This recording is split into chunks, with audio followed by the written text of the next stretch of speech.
nerds, what's up? So today I am doing a tag video and it's called the Bookshelf Yearbook Tag. It was made by EmmaBooks here on YouTube. But before I get into that, I do have a quick announcement. We're doing a freaking read-a-thon and I'm excited. By we, I mean Emma from EmmaBooks, Kelly's from Kelly's Bookspill, Red from Little Red Reader, Selena from OXXX Snap 13, and Brittany from Brittany's Book Find. The 6 of us are doing a read-a-thon and I am so excited. So there will be more to come with information. There will be all of that stuff coming up. It's not until January, so not to worry that you're gonna miss it or something. And we will give you plenty of time for picking books and all of that jazz. But yeah, just so you know, that's all out there. I'll link everybody's channels down below and I do believe they're all on my YouTube channels I recommend or something on my home channel. So if you want to check those girls out, you're more than welcome to. Please do. They're all freaking awesome and I'm so excited about this read-a-thon. But let's get into this tag.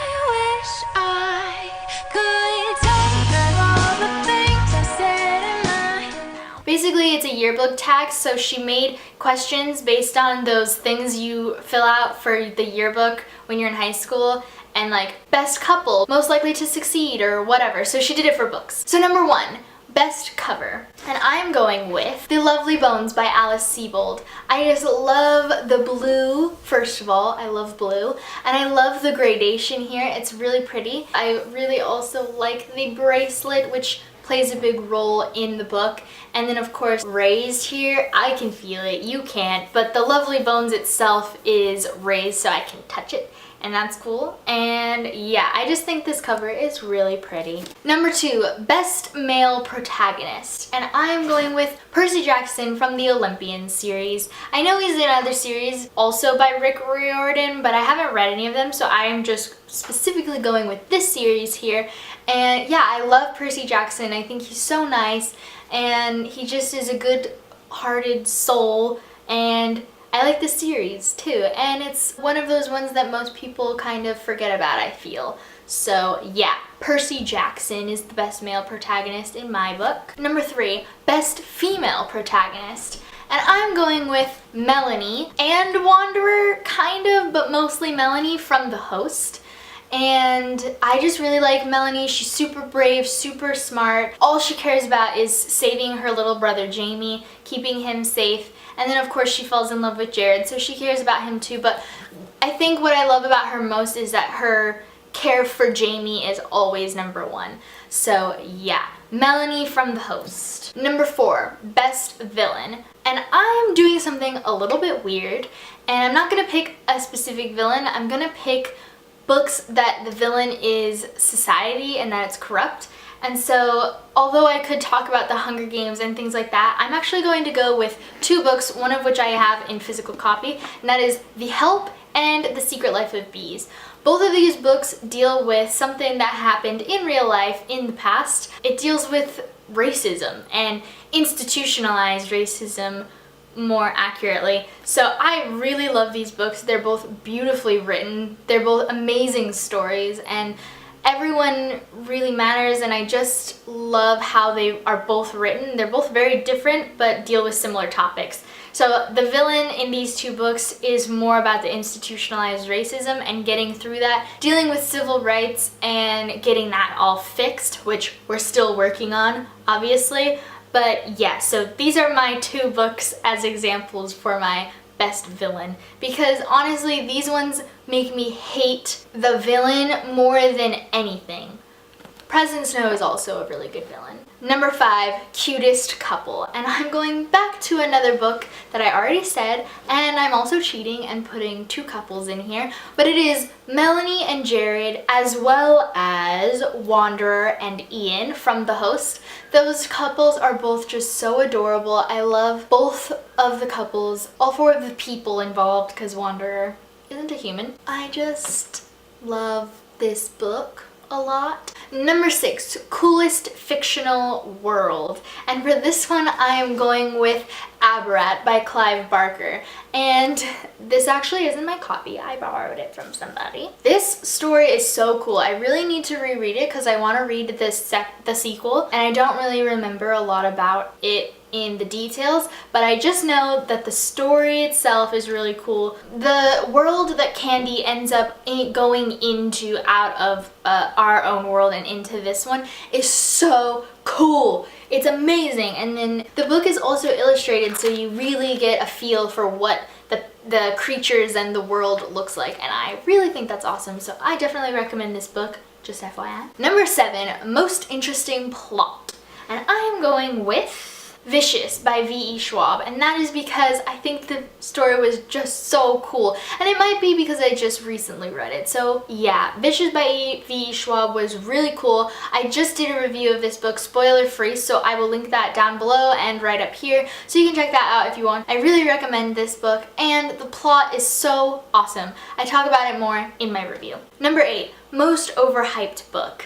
I'm going with Anna and the French Kiss. I just didn't never finish me. I mean, it's okay. Like, I like the story. Don't get me wrong. I didn't hate it. It was cute, and it was a cute contemporary. That's awesome. But like, the amount of people talking about it. Along with that, we have number 9, most underhyped book, Water for Elephants by Sarah Gruen, I think is her last name. And that is because although when the movie came out, this book was a little bit hyped up because it was a movie, and so therefore you have to read the book first, which is the only time people who aren't book readers read books. I digress. Although there was some hype back then and during that time period when the movie was coming out, other than that, I had never heard of this story. I had never heard of it before that, and I've never really heard anyone talk about this book after that. And so I just feel like this is such a beautiful story. It's another circus book, which I really like circus books, I've realized. And yeah, I just really enjoyed this. The characters are amazing, and the story is great, and it's really, it hits hard, but not too devastatingly hard. Number 10, most likely to put you to sleep. And guys, I think a lot of us agree when I say Allegiant, but please don't kill me if you disagree. First of all, I have to say that I was spoiled with the end, the surprise. I was spoiled with that. I already knew that was gonna happen, and so maybe that's why it was boring, but also I hated how it was written. I hated that it went back and forth between Tris and Four. I think Four, this is the big complaint everyone has, is that Four didn't have a specified voice. It just sounded like Tris, so when you were reading between the two, you would forget who you were reading and have to go back and find out, and that was very annoying. And they should have distinct character sounds to their way they're writing, speaking, however you want to talk about it, but I just was not a huge fan of Allegiant. Although I do want to read 4. Hopefully that one gets better. I hear good things about it. Number 11, most likely to get picked up at a bookstore, and I would say that's probably going to be The Fault in Our Stars, especially right now since the movie just came out. That's definitely going to help this theory, but also it's just a pretty cover. It's very nice to look at. It's been hyped, so people usually know the name of it by now, and everyone knows it's a good story because the movie has already come out. So I would say The Fault in Our Stars is probably going to get picked up a lot in the bookstore. Which one is it? Do I go like this? This one? Is this 12 or is this 12? 12? I think it's this. Okay. That's just 12 to me. So wouldn't it be this? Number 12 or 12, I don't know which one is 12, most likely to collect dust in a bookstore. And unfortunately, I'm going to say this one, but I have to disagree with people who would do this to this book. And that is The Divine Secrets of the Ya-Ya Sisterhood. First of all, the cover, although cool, and maybe this is changing because we do have an obsession with old things right now in this culture, but the cover looks old-fashioned, and so people will be like, meh. And if they've seen the movie, they know it's about old ladies, and so that's boring. And so I just feel like this would get neglected a lot on the bookshelf at a bookstore, but this is one of my favorite books. I I actually found this copy at a used bookstore, which makes it even better to me, and I just, yeah, this book is really good. Have you guys read The Divine Secrets of the Yaya Sisterhood? What did you think about it? I feel like no one talks about it here on BookTube because it's quite an old book, and I don't know, I wonder how many people have read it. So let me know in the comments if you've read The Divine Secrets of the Yaya Sisterhood, and now I really want to reread it because I liked it. Number 13, I don't know which one is 13. Let's go with this because this is 13 in sign language. Most likely to reread. And although we're going, people, there's a lot. There's a lot of books that I would most likely reread. But I think the one book that I am going to pick is The Perks of Being a Wallflower by Stephen Chbosky. Is The Perks of Being a Wallflower, okay? Because this book is amazing. We all know it. The movie was also great. It's one of my favorite movies. Emma Watson, good job. Logan Lerman, you are my hero. And this guy, I don't know his name, and also, I don't like this cover. I want the original cover, but I couldn't find it, so I don't like movies on covers. But this guy, I don't remember his real name, but I really liked him in the movie. And yeah. So this is one of my favorite books also. Imagine that, I've been saying that a lot, this tag. And I have reread it a few times. It's just so tiny too that it's so easy to reread. I mean, I reread this book in like hours, not days, because it just goes whoop and then it's over. So yeah, most likely to reread. I'm going with this one, Perks of Being a Wallflower.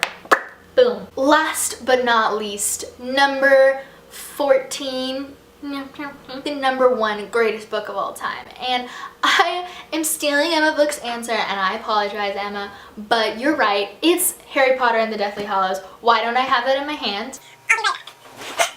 Harry Potter and the Deathly Hallows, and that is because they did such a good job of wrapping up this series. Everyone came together, everything came together, and it just ended. You have all of the answers.